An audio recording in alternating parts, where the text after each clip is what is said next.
Hey everybody. What I wanted to do is just a quick video to let you know a couple things I got going on with my teaching. MikeGLessons.com, if you haven't been there yet, we just made it a WordPress site and I've been updating it with a blog. And this week I have a really awesome blog with a few of my guitarist friends that come and they wrote a couple tips for us, which is really cool. So there's tips from players that are playing at Disney, playing in Nashville, all over. So go ahead and check that out. I also wanted to do this video so to let you know that the blog is going to be more active and to go and check it out. There's really no way on YouTube to get a message out since I don't have all of you in my contacts, and that probably take forever. But I know there's a lot of subscribers out there, and I appreciate you guys watching my videos and the fingerstyle stuff. And we'll be definitely doing more on that. But as a complimentary thing to go with the video lessons, we're going to try to keep this blog up to date, maybe get even 2 posts going a week. And it's going to be all kinds of different content from different players instead of just me, which is going to be cool. So you'll learn a lot. What I also wanted to do really quick, just to give you something in this video, is sort of a lesson. First I want to wish you Merry Christmas with that tree in the background.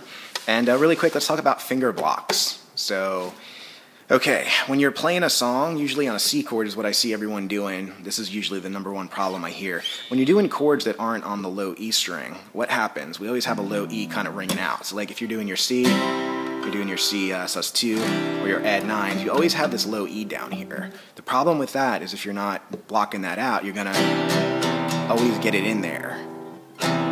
Cool, and we also know that it could be kind of a split chord like a C over E, which works good for transitions. But when we're just strumming, it's kind of hard sometimes just to strum these guys without hitting this one. So what do? There's 2 ways you can block this out. And if you already know this, that's great. Awesome. If not, I'm going to show you right now.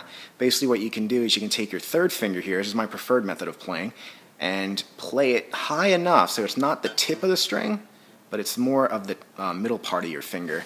And if you can kind of get a view of my finger, see I'm pushing it up so it's actually touching this part of the string. Do you see that?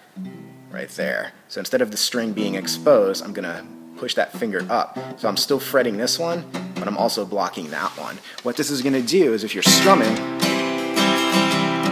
and you happen to hit this one by mistake, it's not going to ring out, which is awesome. If you do happen to hit it, you're going to hear it, which we don't want. So that's why we do that finger block. The other way to keep this from ringing out is fret like you normally would and take your thumb. Okay? I know some of you are like, thumb, why am I going to use that? Cool. So the thumb actually counts as a thumb in guitar, or a T, and count 1, 2, 3, 4 as our fingers. But our thumb can go over the top here and just lightly touch that low E. Again, you don't want to push it down, you'll get more buzzing, or you'll even get a fretted note, and that'll kind of defeat the purpose, unless we actually need that note in there. But if we're doing a C chord, we want our thumb to come just up, so it's there. So now I have a block. If I'm strumming my chord, I'm not going to hear that string. I prefer the finger method, where it reaches up and touches the string. And I teach that one. I also teach the thumb block. So depending on your hand size or how long you've been playing, one of those might be easier for you. But I would recommend doing the finger block anytime you're doing a chord that's not on the low E. Because when we're there, we can strum as much as we want and get this string.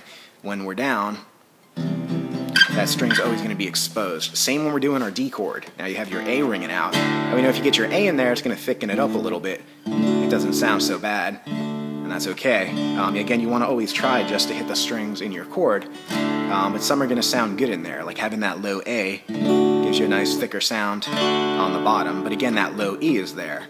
This time I can't really do much with my finger to block it out, but I can bring my thumb up and have it lightly touch that, so when I'm strumming my D, if you want to watch my thumb, it's just there, so in the event I hit that string, like that. Now after a while you don't wind up doing it, you don't actually wind up hitting those strings at all, which is nice. You just become more accurate over time. And if you look at my strumming here, I'm actually go really slow because I'm right there. I have like an invisible line here, or a D string, or it's a very visible line. It's kind of stopped from as far as I'm strumming up. But your thumb is there just to protect it, and there's your A, which will sound okay with it. Cool, so to recap, use the finger block to get close enough to your E string. Same thing for like an F chord. Or an F chord up here, you're just going to try to get towards that E string.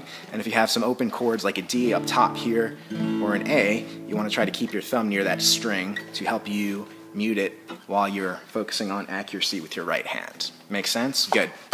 So work on those blocks, and I guarantee it'll improve the way your chords sound by keeping notes that don't belong in there out. And I call that defensive guitar as opposed to offensive guitar. Because like I say, sometimes it's not the notes you're playing, it's the ones that are getting in the way and ruining your chord. So you got to watch out for those too. Cool. So check out the blog.